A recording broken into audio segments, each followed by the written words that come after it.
नमस्कार। 19 नवंबर को supreme court में त्रिपुरा सरकार वर्सेज सजल देव का जो केस लगा हुआ था, आज उसका ऑर्डर शीट सुप्रीम कोर्ट के वेबसाइट पर पब्लिश हो चुका है। आप लोगों को वो ऑर्डर शीट मैं दिखाऊंगा और देखते हैं कि उसमें उस दिन क्या क्या हुआ। हालांकि इस संबंध में पहले भी मैं वीडियो बनाया हूं, लेकिन ऑर्डर शीट आने के बाद ज़्यादा स्पष्टता होती है। उस समय तो हम किसी के द्वारा प्राप्त किए हुए जानकारी के आधार पर बनाते हैं, लेकिन एक बार जब ऑर्डर शीट सामने आ जाता है तब एक्चुअल में पता चलता है कि आखिर उस दिन कोर्ट में क्या क्या हुआ। इस संबंध में आपको इस अंक में आज थोड़ा विस्तार से बताएंगे। जैसा कि आप ऑर्डर शीट में देख सकते हैं कि यह मैटर जिसका आइटम नंबर 20 था, special leave to appeal the state of Tripura and others versus Sajal Dev to be taken up at 2 PM, अर्थात 2 बजे मैटर लिया गया। कोरम जस्टिस वही थे दीपांकर दत्ता और जस्टिस AG मसीह।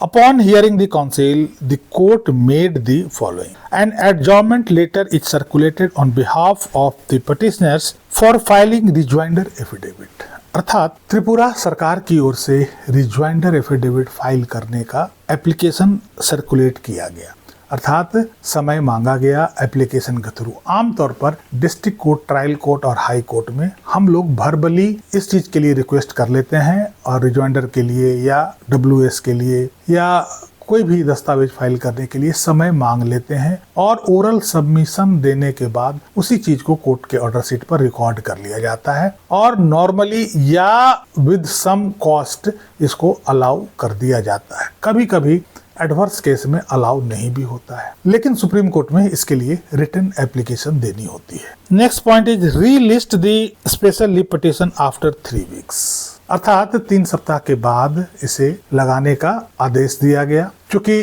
3 सप्ताह का समय त्रिपुरा सरकार की ओर से मांगा गया था। इसमें ना ही कोर्ट की तरफ से कोई ऑब्जेक्शन है और ना ही अदर पार्टी की तरफ से कोई ऑब्जेक्शन उठाया गया। यदि ऐसा होता तो ऑर्डर शीट में लिखा जाता कि इस एप्लीकेशन पर अदर पार्टीज का क्या ऑब्जेक्शन है, या यदि कोर्ट को ऑब्जेक्शन होता तो कोर्ट भी इस बात को इस ऑर्डर शीट में दर्ज अवश्य करती। अर्थात कुल मिलाकर यह कहें कि रिजॉइंडर एफिडेविट फाइल करने का जो एप्लीकेशन लगाया गया था उस पर आसानी से तारीख दे दी गई, मैटर को रीशेड्यूल कर दिया गया, जैसा कि हमने पिछले वीडियो में भी बताया था। अब ऐसा करने के पीछे क्या कारण है? क्या यह एक स्ट्रेटजी का हिस्सा है या कुछ और है? तो इसका वीडियो मैं अलग से कभी समय मिला तो बनाऊंगा कि आखिर त्रिपुरा सरकार की ओर से एफिडेविट फाइल करने का समय क्यों लिया गया, जो कि 2-4 घंटे का काम है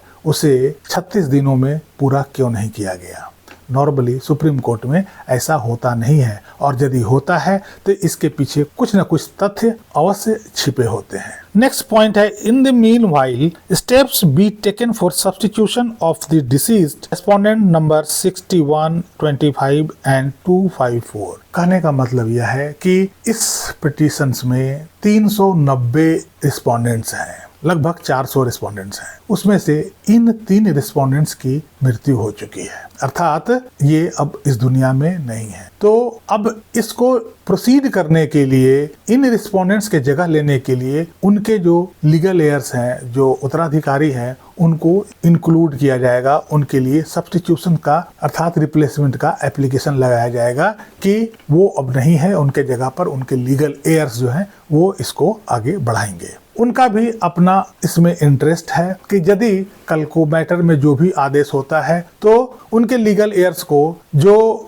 सेवा की बेनिफिट्स हैं उनको मिल सके, या बाद में यदि कुछ आदेश होता है तो मृतक आश्रित कोटा में उनको नौकरी भी मिल सके। इसके लिए सब्स्टिट्यूशन की आवश्यकता होती है और उनके लीगल एयर्स इस मैटर को उनके जगह पर प्रोसीड करेंगे। नेक्स्ट पॉइंट है वो बहुत इंटरेस्टिंग है और इसके लिए मैं त्रिपुरा के इन शिक्षकों को दिल से सलूट करता हूँ। वो क्या है मैं आपको बताऊंगा और इसके लिए मैं सेपरेट बृहद रूप से वीडियो भी बनाऊंगा। It is recorded that contempt proceedings will not be pressed further till the next date of hearing। यह मजेदार बात है। त्रिपुरा ऐसे छोटे स्टेट के केवल 400 शिक्षकों ने वहां के सरकार को घुटनों पे ला दिया। आप सुनेंगे तो हैरानी होगी। वहां की सरकार बचती फिर रही है। 3-3, 4-4 IAS ऑफिसर के खिलाफ कंटेम्प्ट की प्रोसीडिंग चल रही है। इन 400 शिक्षकों को मैं दिल से सलूट करता हूं और कहता हूं कि इन्होंने जो जंग लड़ी है अपने लिए वो काबिले तारीफ है। जितना मेहनत किया, जितना समय दिया और जिस जुनून और जज्बा के साथ इन्होंने अपनी कानूनी लड़ाई को लड़ा है, वाकई में वो काबिल तारीफ है। इसलिए इन सारे शिक्षक प्रशंसा के काबिल हैं और मैं इनकी दिल से प्रशंसा करता हूं।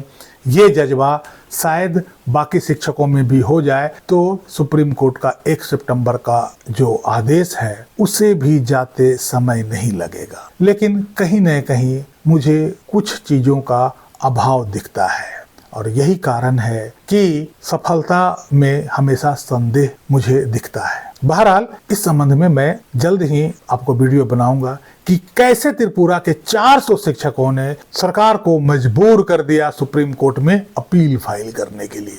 हालांकि सरकार को क्या जरूरत थी इस अपील को फाइल करने के लिए, जब त्रिपुरा हाई कोर्ट के सिंगल बेंच ने शिक्षकों के पक्ष में फैसला दिया, डिवीजन बेंच ने भी शिक्षकों के पक्ष में फैसला दिया, तो आखिर त्रिपुरा सरकार सुप्रीम कोर्ट क्यों आई? देश के सभी राज्य शिक्षकों के साथ खड़ा है। त्रिपुरा सरकार क्यों चाहती है कि सभी शिक्षकों के ऊपर टेट लागू हो जाए और सुप्रीम कोर्ट में अपील दाखिल करी है? इस अपील में हम लोग त्रिपुरा सरकार के साथ नहीं हैं, हम लोग सजल देव के साथ हैं, रिस्पोंडेंट के साथ हैं। त्रिपुरा सरकार तो चाह रही है कि सभी सेवारत शिक्षकों पर टेट लागू हो जाए।